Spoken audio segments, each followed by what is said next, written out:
The Liberty men's lacrosse team has become not only one of club sport's top programs, but a fan-loved sport here on the campus of LU. The Flames have achieved unprecedented success in its 4 years, including spending the last 2 seasons undefeated at home, finishing nationally ranked at 21st after competing in its first season in the MCLA Division I. Looking at this team and this group of individuals and just the opportunity that's been put in front of us, I think we did everything last year to prove that we can compete at that level.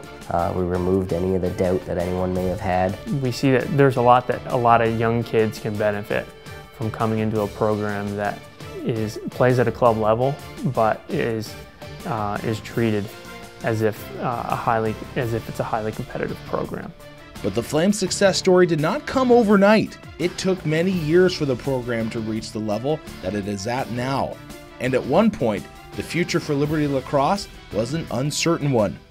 We were definitely a competitive team back when I played, and the level of success and the amount of talent we had, I thought was pretty good. We were just really a bunch of guys that were really great athletes, some better than others, and then obviously we all had some lacrosse background as well, and we were able to do some things with that. The program was run a lot different than it is today. There was no club sports department to govern the program, little funding from the school, and the students ran the whole operation. Yeah, it was absolutely the definition of a student-run program. We had team presidents and captains that were all student athletes. A lot of us kind of acted as liaisons and coaches. When we played, it was good luck finding a field, and if you had one, great, but practice was very limited. We practiced a couple times a week. We had to get to all of our games by ourselves. We'd have to travel just in our own personal cars and hope everybody shows up to the game. Basically, however we could get there. I remember putting 6, 7, 8 guys in a car that probably should only seat 4. I remember taking 15-passenger vans or beat up old buses from TRBC. I was just grateful that guys showed up. I never asked the questions of how they got there. Though it was a student-ran program, the Flames had tons of talent, and they felt that they were good enough to compete and win the SCLC conference title. But during a road trip on spring break, events would unfold that would change the team for the considerable future. On Monday, between 2 and 3 o'clock, my cell phone rang. I was in a meeting, and a boy named Corey Noseworthy with the Liberty Lacrosse Club team was calling from the site of a horrible accident near Pritchard, Alabama.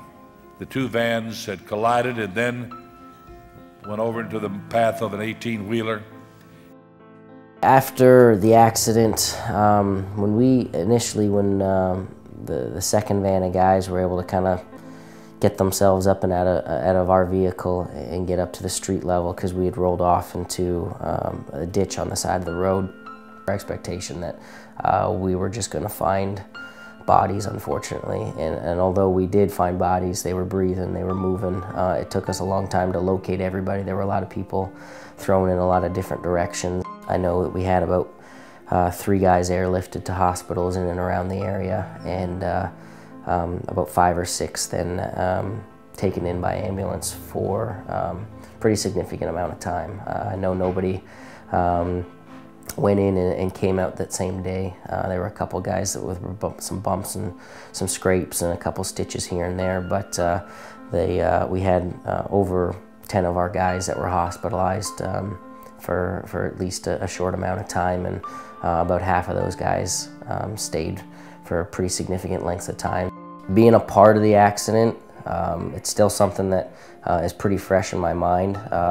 I was very fortunate to be one of the people that were in the second van, and very few injuries as a result of being in that vehicle. But what we saw and what we witnessed that day, the fact that nobody died, I think is an absolute miracle. I was really the first time that I really saw the university really step in a big way, and I was proud to be a part of Liberty University. Not that I wasn't beforehand in any way, but it was just such a reassuring time in our life because the university stepped in and came down to our aid. The Flames would try to salvage what season they had left, and would be able to do so as the team would qualify for the SCLC playoffs. Unfortunately for the group, they could not make the playoff run they were hoping for and would fall short of winning the SCLC title. Something that I'm glad we were able to do was to be able to finish out that season and to do it at a respect and honor for the guys that weren't able to. In the spring of 2006, 1 year after the accident, the Flames would try once again to win the elusive title as they were just keeping their team afloat. The season that followed the accident was something that definitely a structural rebuild. It was something that there were plenty of athletes with interest, there were plenty of kids with good talent, and we did okay. It wasn't our most winningest season that the sport has seen at Liberty. The accident definitely was a situation that impeded the progress that we had been able to kind of develop over the few years that we had the program going, just to keep the wheels on the thing and keep it moving in the right direction. The team would disband after the 2006 season. Fast forward a few years later, and Lacrosse is still not back at Liberty University. But in the spring of 2010, rumblings started to happen about bringing the team back after a couple of seafarers came inquiring about the one-time club sport.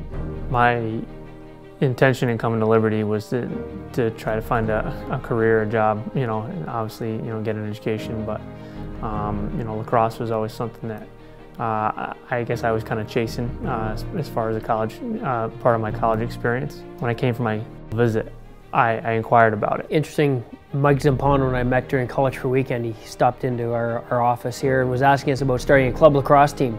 We had obviously had a club lacrosse team in the past that was very successful, and it hadn't run for a few years. And so we were looking actually at adding club lacrosse as well and to our club sports program here at Liberty, and we're real intrigued by the possibilities of doing that. But they needed kind of a front man to kind of head up the process and bring people together.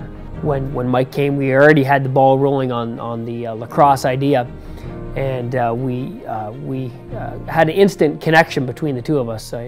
He kind of heard what we're doing with club sports, and he had the passion for starting a lacrosse program here too and being a big part of it. With the team getting ready to come back, the first thing on the agenda was to find a coaching staff.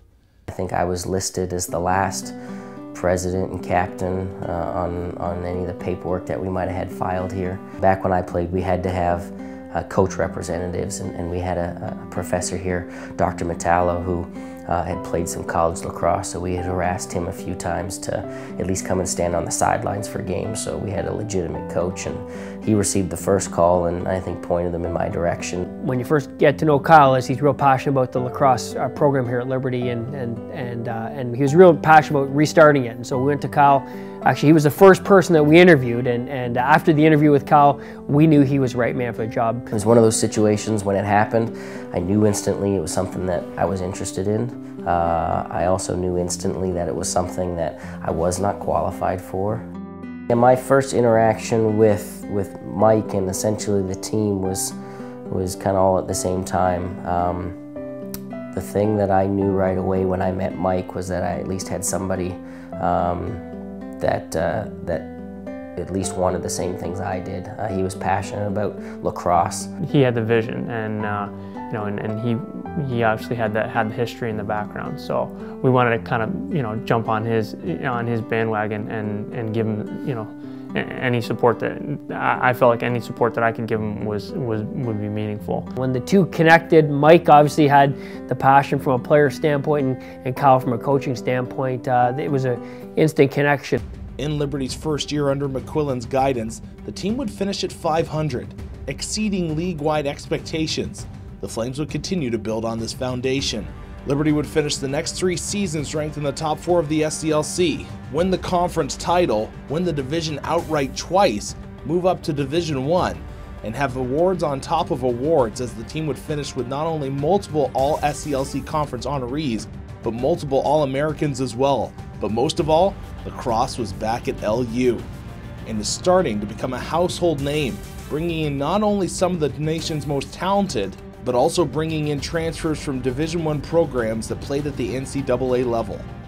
The main thing that brings people here is just that team aspect. Is guys that come here immediately feel part of the team. It's almost like a family, and I think that's what everyone loves so much about Liberty. It's really developed a structure that a lot of big-time teams, a lot of big-time programs have produced. And I mean, you see some of the other programs, you see the money that they get and you know what's put into it, and like it's just incredible to see like how much Liberty is blessed. It's hard to find teams like Liberty who are going to stand for their faith as well as compete at a very high level. I think I credit a lot of the success we've had. It's just God's perfect timing and having the right people at the right times in and around this program and this university. Frankly, the fact that we have everything that we have, from the jerseys to the field to the field house that we're sitting in right now, to the fact that we have our own strength and conditioning facility.